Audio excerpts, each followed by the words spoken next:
Mga minamahal kong kapatid sa pananampalataya, mga kaibigan, at sa lahat ng mga puso na naghahanap ng kalayaan at kapayapaan, magandang araw po sa inyong lahat. Ang puso ko ay punong-puno ng kagalakan na makasama kayo muli sa isa na namang paglalakbay tungo sa isang mas malalim na unawa ng ating pananampalataya, at higit sa lahat, tungo sa isang buhay na puno ng pag-asa at pagbabago. Ngayon, may sikreto tayong bubulgarin. Isang bagay na alam ko na marami sa inyo ang hindi pa lubusang naiintindihan. Isang isikreto na binubulungan ng mga pader ng monasteryo, isang pamamaraan na araw-araw ginagawa ng mga monghe, at ito ay may kapangyarihang kalagin ang lahat ng buhol sa inyong buhay. Kung nararamdaman mo ngayon na parang nakatali ka sa isang sitwasyon, kung mayroon kang buhol sa puso, sa isip, sa relasyon, sa pinansyal, o saan man sa iyong buhay, nais kong malaman mo na hindi ka nag-iisa. At yun mensahe kong ito ngayon ay para sa'yo. Dito sa video na ito, ibubunyag ko ang malalim na kapangyarihan ng rosaryo ng tagapagkalag ng mga buhol o ang Rosary of the Ondor of Knots. At ipapaliwanag ko kung paano ito ginagawa ng mga monghe araw-araw upang mapalaya ang kanilang sarili at ang marami pang iba mula sa mga buhol na tila imposibleng kalagin. Kung handa ka nang tuklasin ang sikretong ito, kung handa ka nang magsimula ng isang pagbabagong magpapalaya sa iyo, kung handa ka nang bumawi ng kapangyarihan sa iyong buhay, manatili ka lang at panoorin ang bawat segundo nito. Dahil ang matututunan mo ngayon ay magpapabago ng iyong pananaw, magbibigay sa iyo ng pag-asa, at magbibigay sa iyo ng konkretong hakbang upang simulan ang iyong paglaya.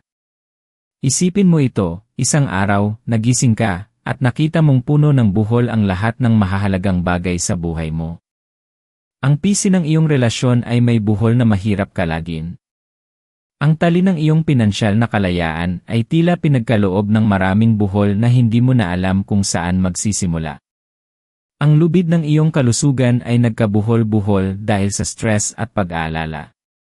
Ang pisi ng iyong pag-asa ay tila nakatali sa isang sulok at hindi mo na makita ang liwanag.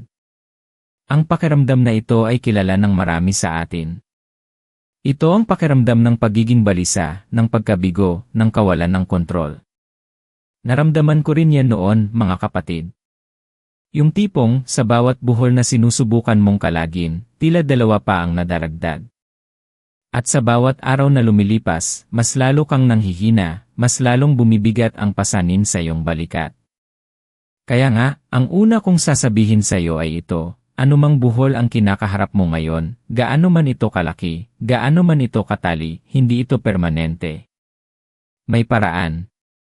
At ang paraang ito ay matagal nang ginagamit, matagal nang napatunayan, at matagal nang ipinasa-pasa mula sa henerasyon, tungo sa henerasyon, lalo na ng mga taong buong buhay nilang inialay sa pananampalataya. Pero bago tayo dumako sa mismong rosaryo ng tagapagkalag ng mga buhol, hayaan mong ibahagi ko sa iyo ang kwento ni Aling Nena. Si Aling Nena ay isang ina na nagtatrabaho ng mag-isa para buhayin ang kanyang 2 anak. Sa loob ng maraming taon, naramdaman niya na tila ba ang buhay niya ay isang malaking buhol. Ang kanyang panganay na anak ay nakikipaglaban sa isang malubhang karamdaman, at ang buhol ng pag-aalala at gastusin ay humihigop sa kanyang lakas. Ang kanyang asawa ay matagal nang sumakabilang buhay, at ang buhol ng kalungkutan ay patuloy na bumabalot sa kanyang puso. At upang lalo pang kumumplika ang lahat, ang buhol ng utang ay tila pinipiga ang bawat patak ng kanyang pawis. Bawat gabi, umiiyak siya sa sulok ng kanyang silid, nagtatanong sa Diyos kung bakit tila hindi matapos-tapos ang kanyang paghihirap. Nasaan ang pag-asa? Tanong niya. Nasaan ang tulong? Sino ang magkakalag sa mga buhol na ito? Ramdam na ramdam ko ang bigat ng mga kwento ni Aling Nena, at sigurado ako na marami sa atin ang nakaka-relate. At dito ko siya ipinakilala sa kapangyarihan ng rosaryo ng tagapagkalag ng mga buhol.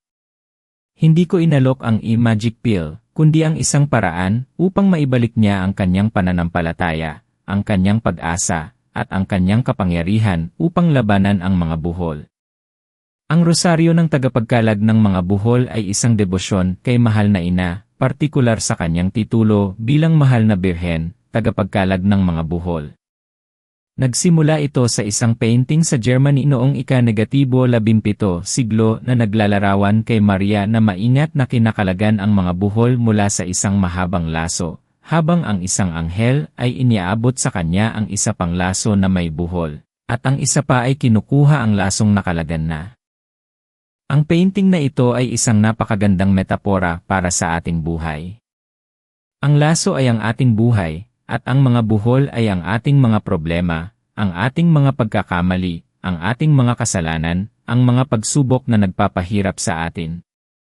At si Maria, ang mahal na ina na laging naroon upang tulungan tayo, ay ang tagapagkalag ng mga buhol. Ang sikreto, mga kapatid, na ginagawa ng mga monghe araw-araw, ay hindi lang basta pagdarasal ng rosaryo. Ito ay ang pagdarasal ng rosaryo na may malalim na intensyon, may pusong bukas sa pagtanggap, at may pananampalatayang hindi nagdududa. Okay, narito ang unang sikreto mula sa mga monghe, ang kapangyarihan ay nasa intensyon. Hindi sapat na ulitin mo lang ang mga dasal. Ang bawat dasal, bawat Ave Maria, bawat Ama Namin, bawat Gloria Patri, ay dapat mong sambitin ng may lubusang intensyon na ialay ang isang partikular na buhol kay Maria. Hindi lang isang buhol. Iisa-isahin mo ang bawat buhol na bumibigat sa iyong puso. Isipin mo ang mga monghe. Ang kanilang buong araw ay nakatuon sa paglilingkod sa Diyos. Ang kanilang pagdarasal ay hindi lamang isang ritual, ito ay isang buong pag-aalay. Kapag dinarasal nila ang rosaryo ng tagapagkalag ng mga buhol, hindi lang sila nagdarasal para sa sarili nilang kaligtasan. Idinadasal nila para sa lahat ng buhol ng mundo. Sa bawat buhol na ibinabahagi mo kay Mama Mary, hilingin mo na kalagin niya ito. Visualize mo na binibigay mo sa kanya ang laso, at siya, ng buong pagmamahal, ay maingat na kinakalagan ang buhol na iyon. Hindi lang mental. Gawin mo itong emosyonal.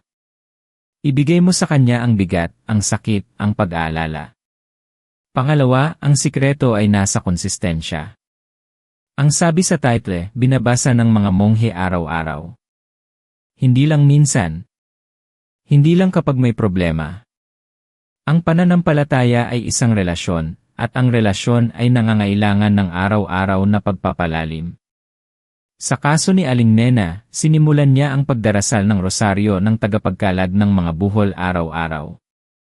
Nagsimula siya sa pinakamabigat na buhol, ang buhol ng kanyang anak na may karamdaman. Sa bawat Ave Maria, inialay niya ang paghihirap ng kanyang anak. Inialay niya ang kanyang pag-aalala bilang isang ina. Sa simula, mahirap. Ang isip niya ay lumilipad sa kanyang mga problema. Pero hindi siya sumuko. Pinilit niya ang sarili na magdasal, kahit 10 minuto lang, araw-araw. At unti-unti, nagbago ang kanyang puso. Hindi agad nawala ang sakit ng kanyang anak, pero nagkaroon siya ng kapayapaan sa kanyang puso.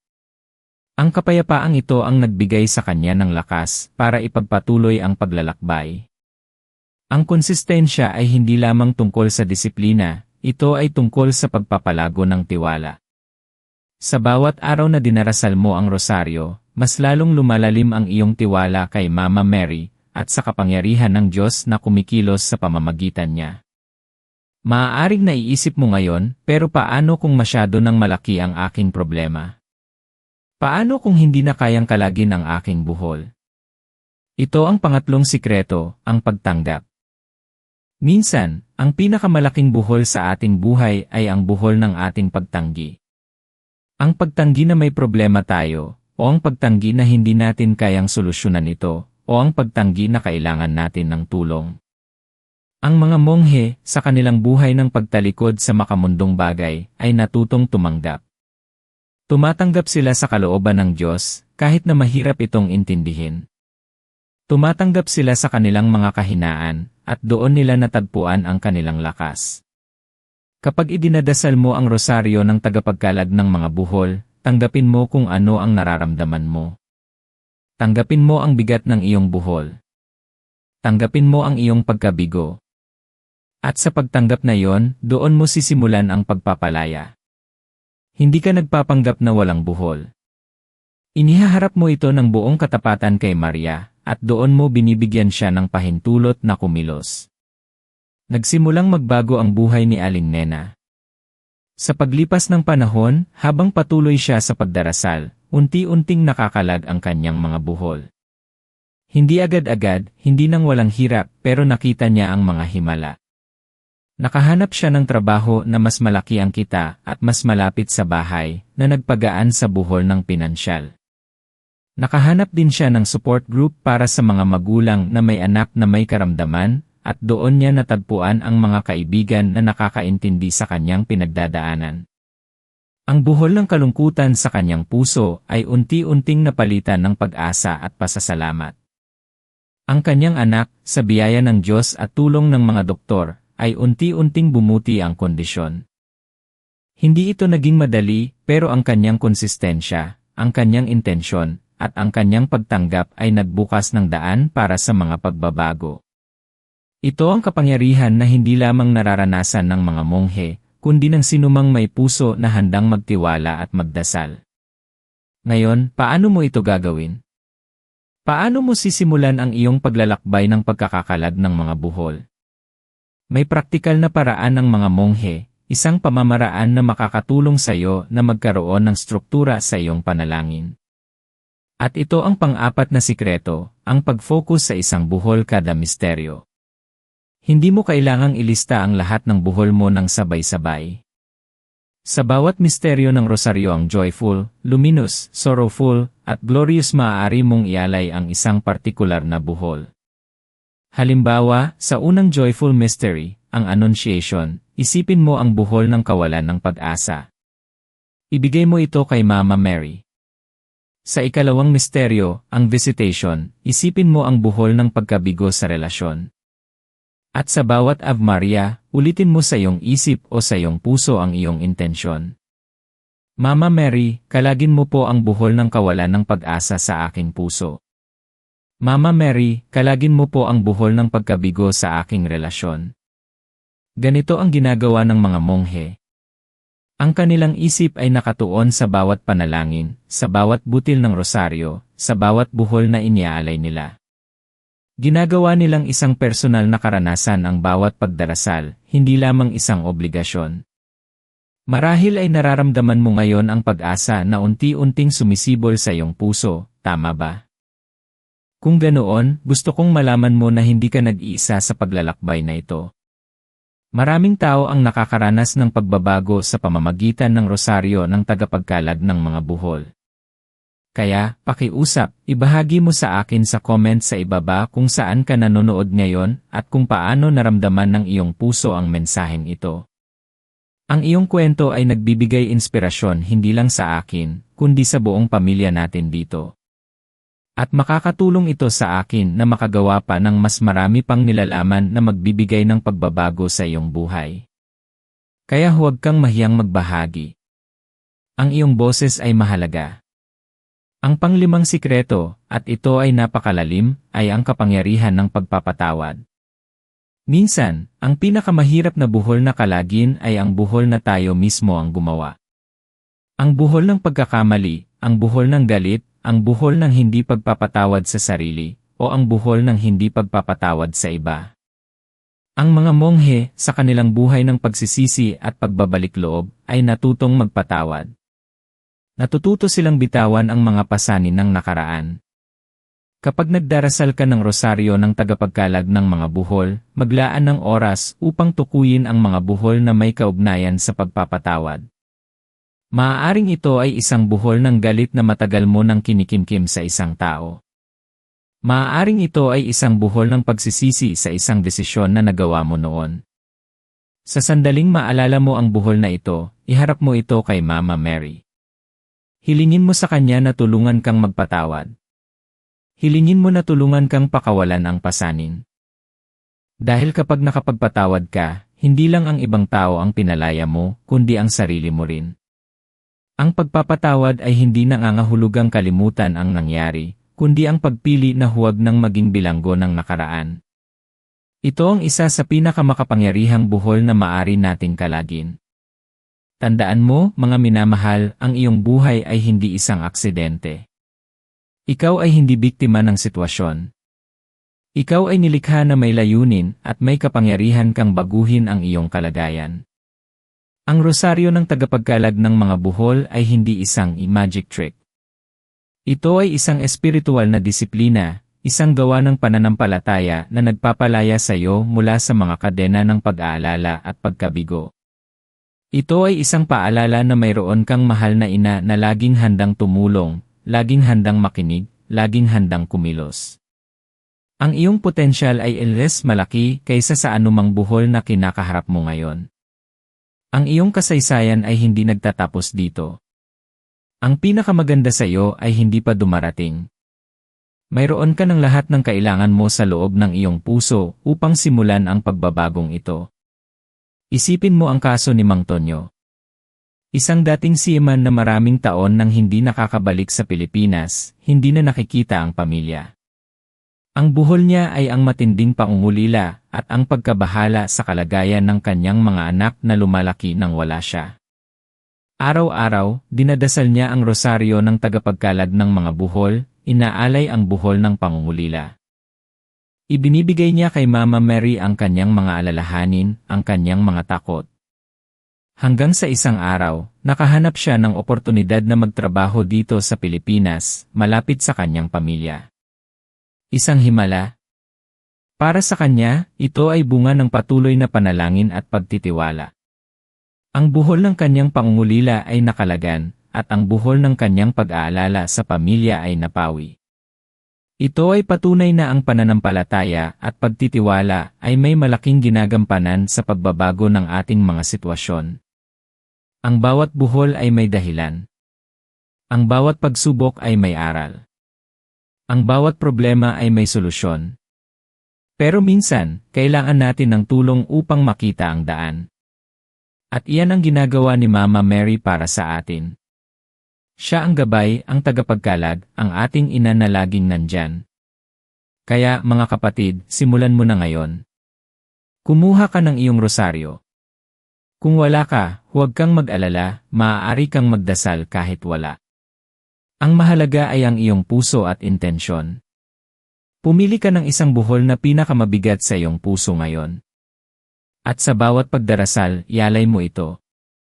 Sa bawat Ave Maria, isipin mo ang buhol na iyon, at sabihin mo sa iyong puso, Mama Mary, kalagin mo po ang buhol na ito. Gawin mo ito araw-araw.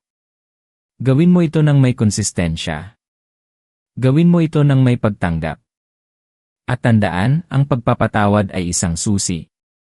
Ang lahat ng aral na ito na ginagawa ng mga monghe araw-araw, ang matinding intensyon, ang konsistensya, ang pagtanggap, ang pag-focus sa isang buhol kada misteryo, at ang pagpapatawad, ay bumubuo sa isang pangmalawakang espiritual na pamamaraan. Ito ay hindi lamang isang simpleng pagdarasal, kundi isang paraan ng pamumuhay. Ang kanilang dedikasyon ay isang paalala sa atin na ang paglalaan ng oras sa Diyos ay hindi nasasayang. Sa katunayan, ito ang pinakamahalagang pamumuhunan na maaari nating gawin sa ating buhay. Ang pagbuhos ng ating puso sa panalangin ay hindi kahinaan, kundi ito ay pinakamataas na uri ng lakas. Dahil kinikilala natin doon na may isang kapangyarihang higit sa ating sarili, na kayang ayusin ang anumang bagay na sa tingin natin ay imposibleng ayusin. Maaaring sa una ay makaramdam ka ng pag-aalinlangan. Normal lang iyon. Ang mga buhol ay hindi agad-agad nawawala. Pero ang pinakamahalaga ay ang simulan mo. Ang lakas ng loob na simulan ang pagbabago. Ang lakas ng loob na magtiwala. Ang lakas ng loob na umasa. At habang patuloy ka sa paglalakbay na ito, mapapansin mo ang unti-unting pagbabago. Maaaring hindi sa paraan na inaasahan mo, pero ang pagbabago ay darating. Mas magiging payapa ang iyong puso. Mas magiging malinaw ang iyong isip. Mas magiging matatag ang iyong pananampalataya. At sa dulo, makikita mo ang iyong sarili na malaya, ang iyong buhay na nakalagan ang mga buhol, at ikaw ay nakatayo ng buong pag-asa at pagmamahal. Ngayon, ating isara ang ating mga mata, o tumingin sa isang sagradong imahe, at ating isama sa isang makapangyarihang panalangin. Ating itaas ang ating mga buhol, at hayaan natin ang mahal na ina na kalagin ang mga ito. O mahal na Birhen, tagapagkalag ng mga buhol, mapagpalang ina ng pag-asa at paglaya, lumalapit po kami sa iyo ngayon na may pusong puno ng pagtitiwala at pag-asa. Ikinakandili po namin sa iyo ang aming mga buhay, na minsan ay tila isang lasong puno ng mga buhol. Nakikita po ninyo ang buhol ng. Ikinakandili po namin sa iyo ang buhol na ito, mahal na ina. Ibinibigay po namin sa iyo ang pasanin, ang sakit, ang pag-aalala na kaakibat nito. Ipinapaubaya po namin sa iyo ang bigat na aming dinadala. Sa iyong maawaing kamay, na kayang kalagin ang anumang bagay, hilingin po namin na maingat mong kalagin ang buhol na ito. Sa iyong walang katapusang pagmamahal, hilingin po namin na iyong pagalingin ang anumang sugat na idinulot nito. O Ina ng Diyos, patuloy po naming idinadasal ang rosaryo ng tagapagkalag ng mga buhol, araw-araw, nang may lubusang intensyon, nang may konsistensya, nang may pagtanggap sa iyong kalooban, at nang may pusong handang magpatawad. Tulungan po ninyo kami, mahal na ina, na laging magtiwala sa plano ng Diyos para sa amin, kahit na hindi namin ito lubusang naiintindihan. Bigyan po ninyo kami ng lakas na harapin ang bawat pagsubok, ng kapayapaan sa gitna ng bawat bagyo, at ng pag-asa sa bawat kadiliman. Ibinibigay po namin sa iyo ang aming mga puso, ang aming mga buhay, at ang aming pananampalataya. Kalagan po ninyo ang lahat ng buhol na humahadlang sa amin, upang maranasan ang iyong buong pagmamahal at ang plano ng Diyos para sa amin. Protektahan po ninyo kami sa lahat ng masama, at gabayan po ninyo kami sa tamang landas. Purihin ka po, mahal na Birhen, tagapagkalag ng mga buhol. Sa pangalan ng Ama, ng Anak, at ng Espiritu Santo. Amen. Mga minamahal kong kaibigan, tandaan nyo, ang iyong buhay ay isang mahalagang regalo. At ikaw ay karapat-dapat na maranasan ito ng buong buo, ng walang buhol, ng puno ng kalayaan at kagalakan. Huwag kang sumuko. Huwag kang panghinaan ng loob. Ang mahal na ina ay kasama mo. At ako, kasama ng ating pamilya dito, ay nandito rin upang suportahan ka sa iyong paglalakbay. Kung ang mensaheng ito ay nagbigay ng pag-asa sa iyong puso, kung naramdaman mo ang kapangyarihan ng pagbabago, pakiusap, mag-subscribe ka na sa channel na ito kung hindi ka pa nakasubscribe. At pindutin mo rin ang bell icon para lagi kang updated sa ating mga bagong videos na siguradong magbibigay sa iyo ng inspirasyon at pagbabago. At huwag mong kalimutang ibahagi ang video na ito sa iyong mga mahal sa buhay, sa sinumang alam mong may buhol sa buhay na kailangan ng tulong. Maraming kaluluwa ang naghahanap ng pag-asa, at ikaw ang maaaring maging instrumento ng pagbabago sa kanila. Ang susunod nating video ay tatalakay naman sa kung paano mo magagamit ang iyong mga karanasan sa nakaraan upang mas maging matatag at handa sa hinaharap, kaya siguraduhin hindi ka mawawala. Maraming salamat muli sa inyong panonood, at tandaan, ang iyong paglalakbay ay hindi nag-iisa. Pagkita-kita tayong muli sa susunod na video. Naway pagpalain kayo ng Diyos at ng mahal na ina, tagapagkalag ng mga buhol.